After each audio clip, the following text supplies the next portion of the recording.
thank you so much for joining. Uh, we met at the Jaipur Dialogues just, I think, a week back. So, so gracious of you to come online today. So, how are you doing back in Belgium? I doing well. Nothing special. Just moving along. Okay.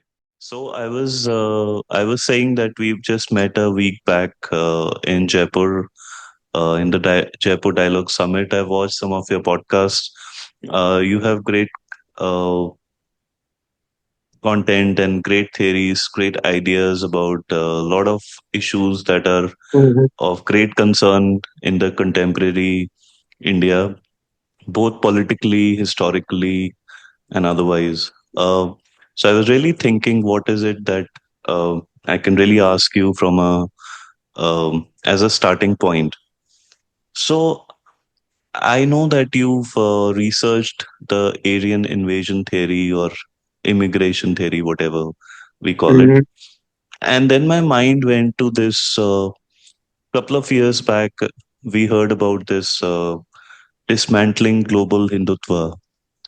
The heathens, Hindus are called heathens, and backward, the Hindu growth rate. And I was like, this is a inherent contradiction that on the one hand, there is this desire to uh, own whatever is good about the Hindu society, if I may. And on the other hand, there is this attempt at dismantling Hindutva. Of course, that's not Hinduism itself. So I'm intrigued at what is at work here. Is it that the Britishers came here and they found that they're doing certain things better and we might as well colonize them by suppressing them? Or do you think this is just the way it has played out? Different things happen at different points of time. Uh, so, what do you think about that? And of course, I want to ask you about how, what are the various points you think really debunk uh, this theory, which is the bedrock of the whole colonial project, I guess. Well, the Aryan Invasion Theory, or prior to that, the whole notion of an Indo-European language family has nothing to do with British colonization. Though it had something to do with the preceding era of what in Europe is called the Age of Discovery, when the oceans started opening up and international trade was being conducted, sometimes not so nice, in the case of the Americas, for instance, or in some respects of the trade with India too. But nevertheless, the world was becoming a lot smaller, and so it became perfectly normal to have on your plate in Europe spices imported from India. Just as in India, you were actually importing chilies and other spices from Mexico that were greatly altering the cuisine in India. But so it is in that age that traders discovered that the Indian languages that they encountered on the coasts of India, like Gujarati or Konkani, were a lot closer to, a lot more similar to most European languages than, for example, European languages like Basque or Hungarian, or close by languages like Turkish or Arabic. They belong to totally different language families. They are totally different linguistic categories. Whereas between, let's say, Italian and Marathi, there were very important grammatical and lexical similarities. So the notion of this Indo-European language family started dawning.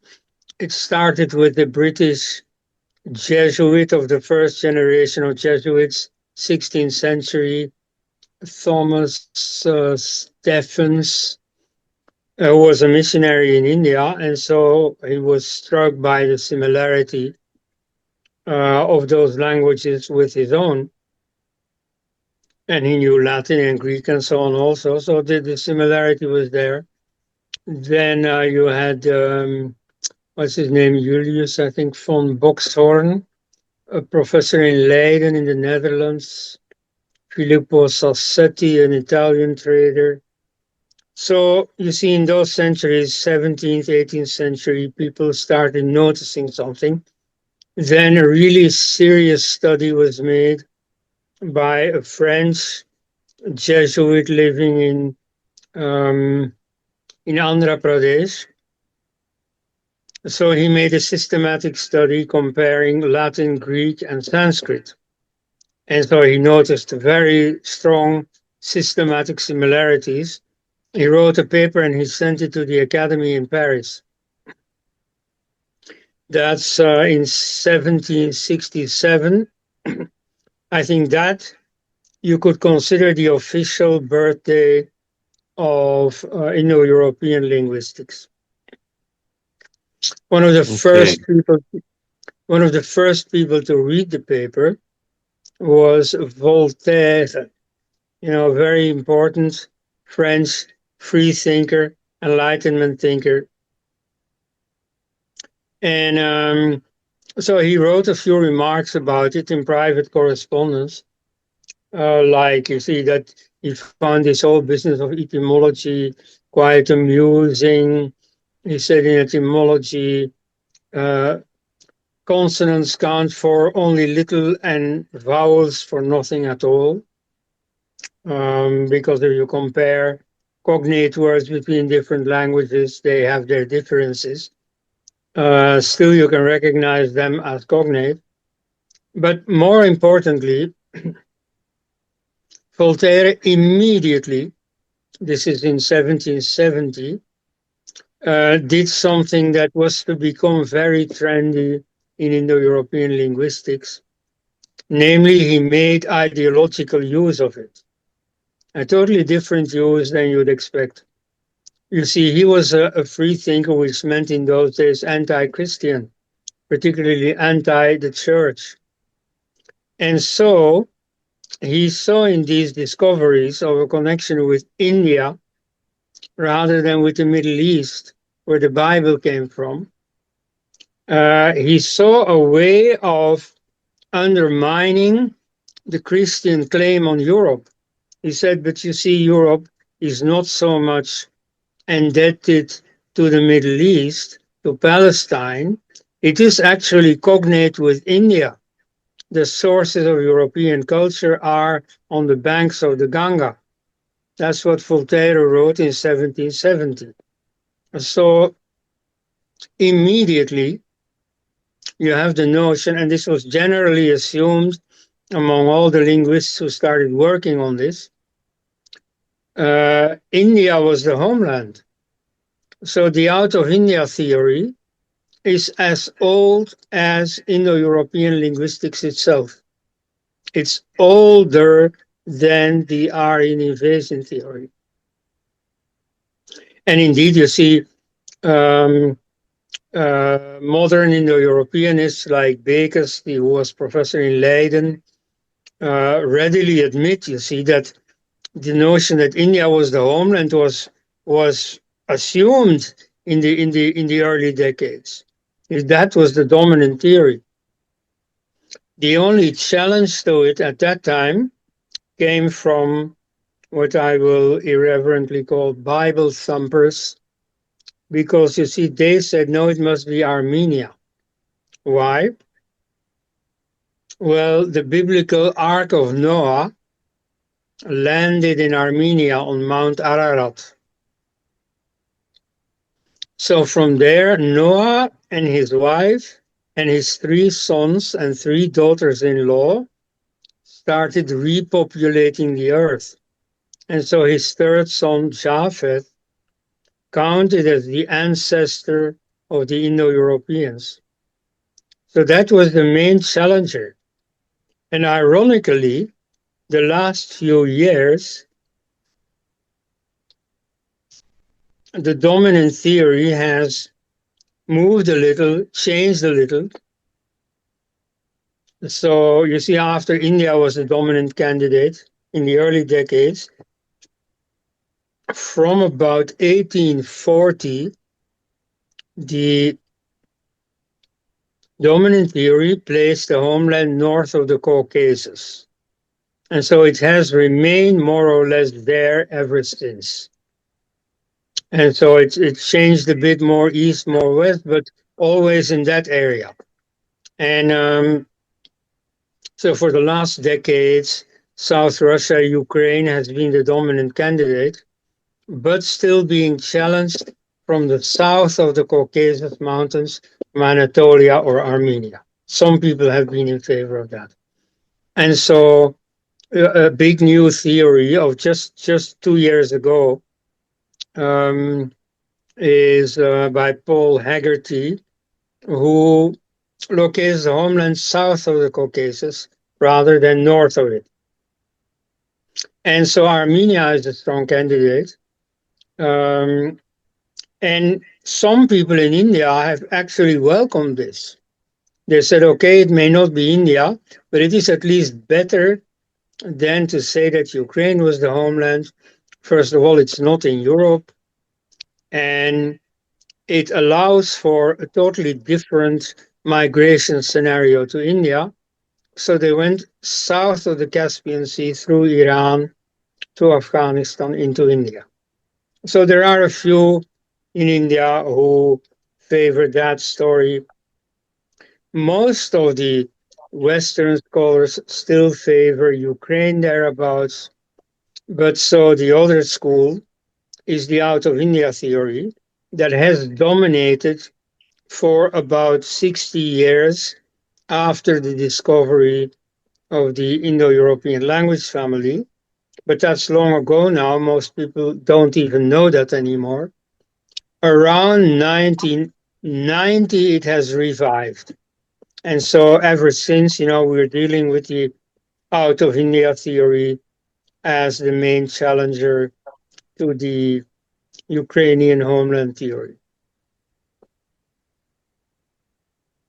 So, can I ask you a question around Yes, languages itself? Uh, so, I am not a linguist, so I wouldn't really know how this works. But wouldn't a language take multiple generations to come about? And there has to be something already there for it to replace. So, even Urdu, which is, I think, the youngest creation, uh, got created after through multiple generations.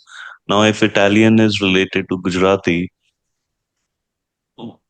I'm assuming that if people were already settled in Gujarat and they went out, why wouldn't they continue to speak Italian?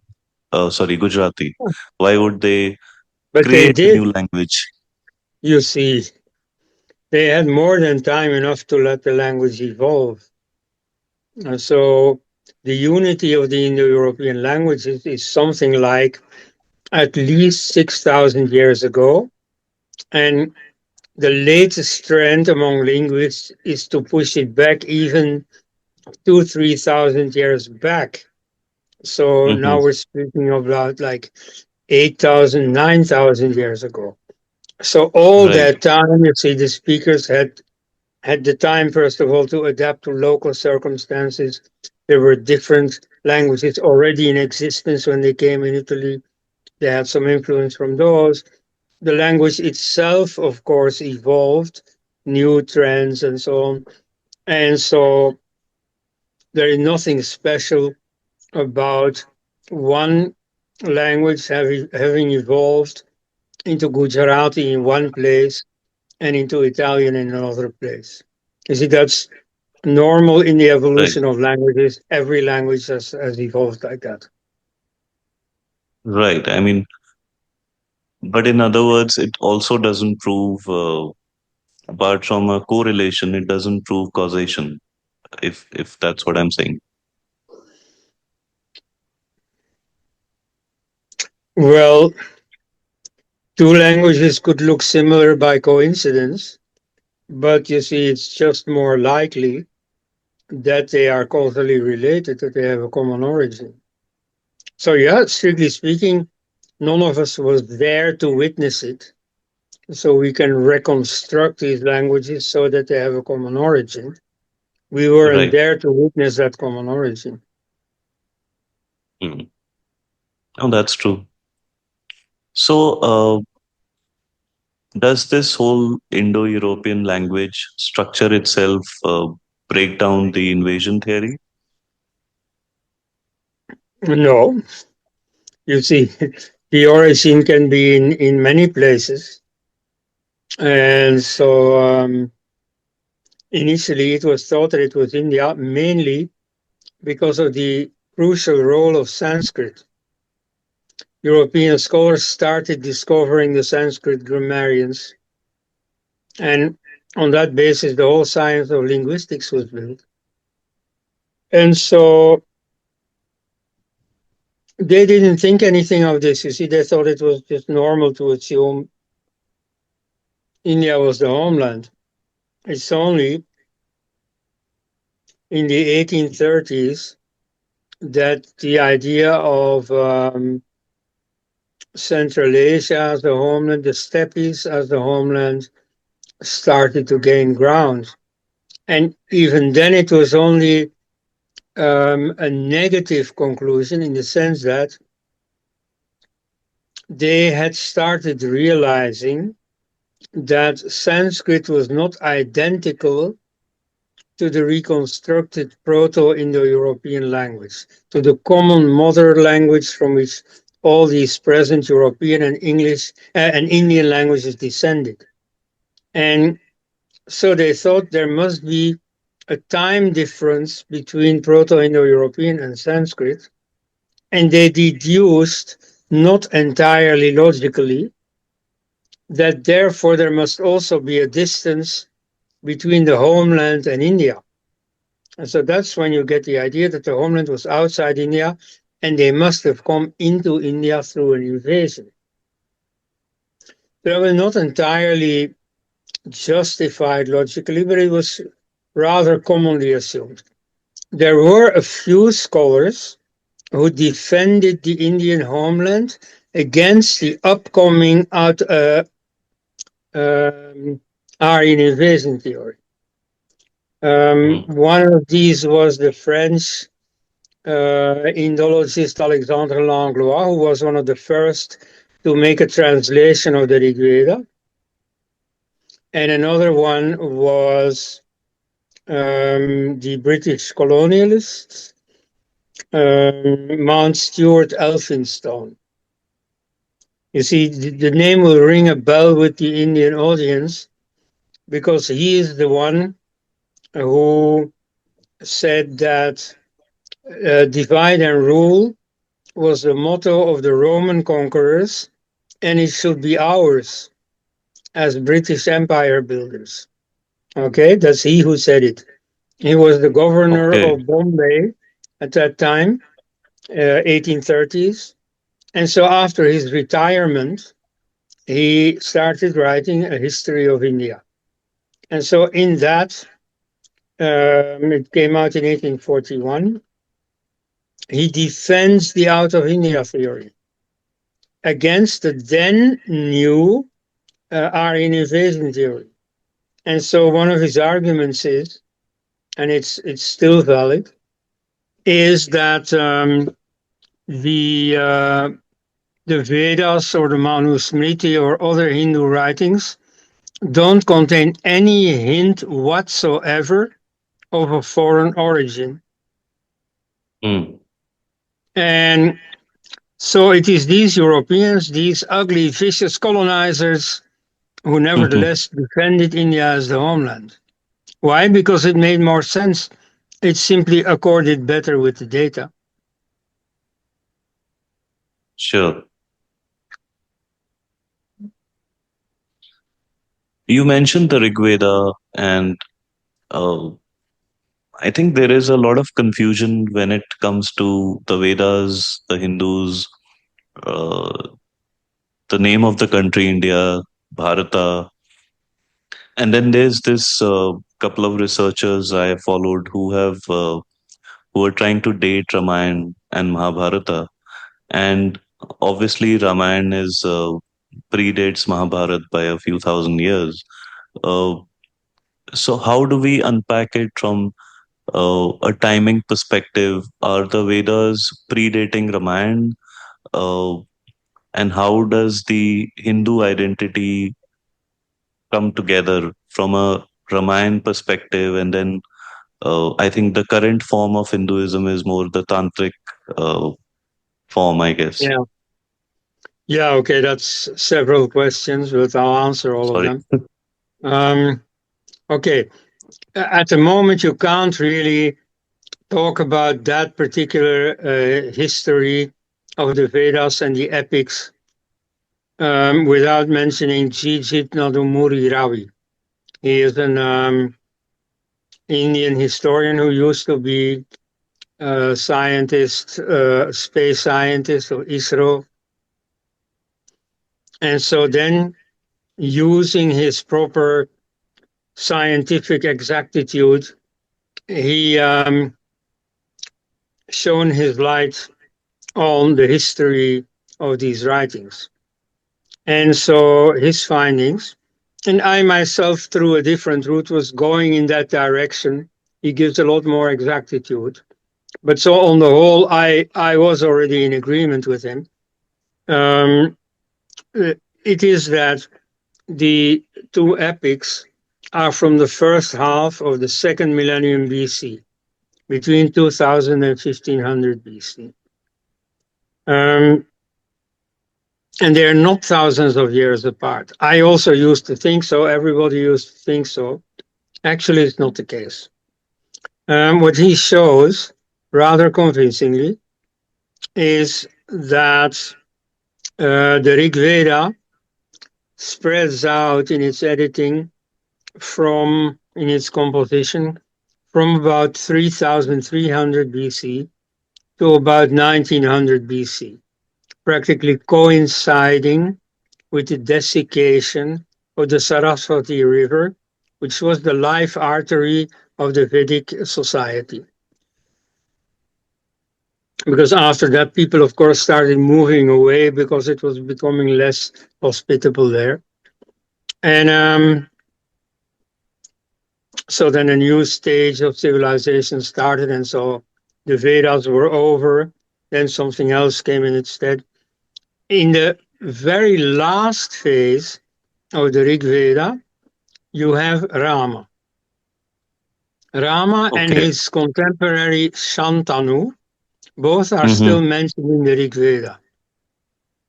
And in the 10th book, the latest book, so much after the earlier 9 books. And if I say Shantanu, the lovers of the Mahabharata over there will know who this is. He is the great grandfather of the Kauravas and Pandavas. Great grandfather means there's 3 generations between, like Right. 100 years at most. So this Hmm. is very surprising. For me too, it was surprising that the distance is only that little. So from the Rig Veda to Rama, there is no distance at all. Rama is still part of the Vedic age, though completely at the end of it.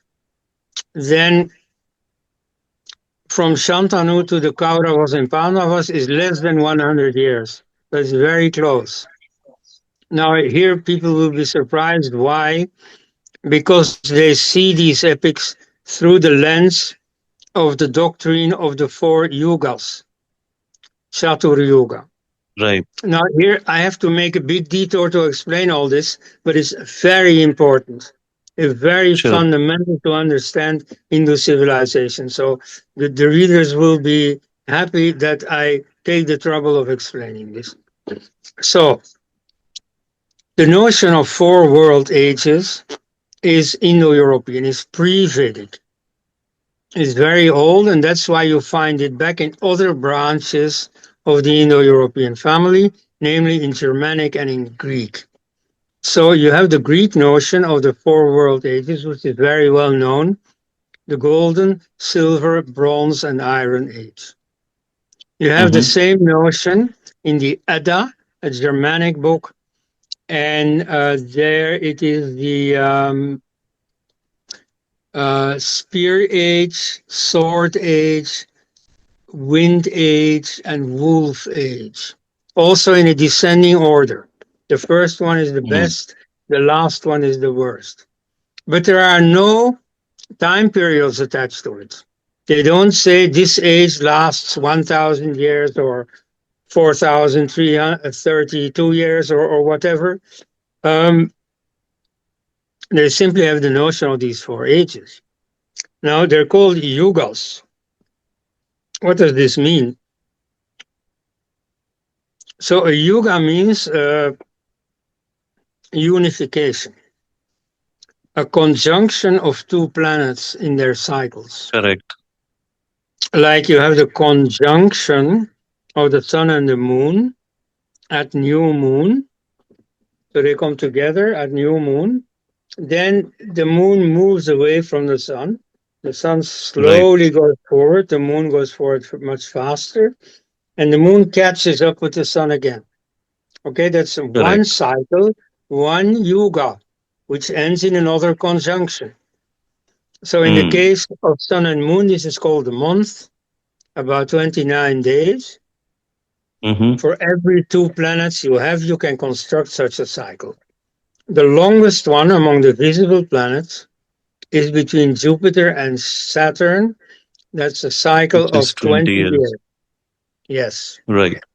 It so happens that um, Jupiter and Saturn, in three cycles, a total of 60 years, meet each other again at the same place in the zodiac.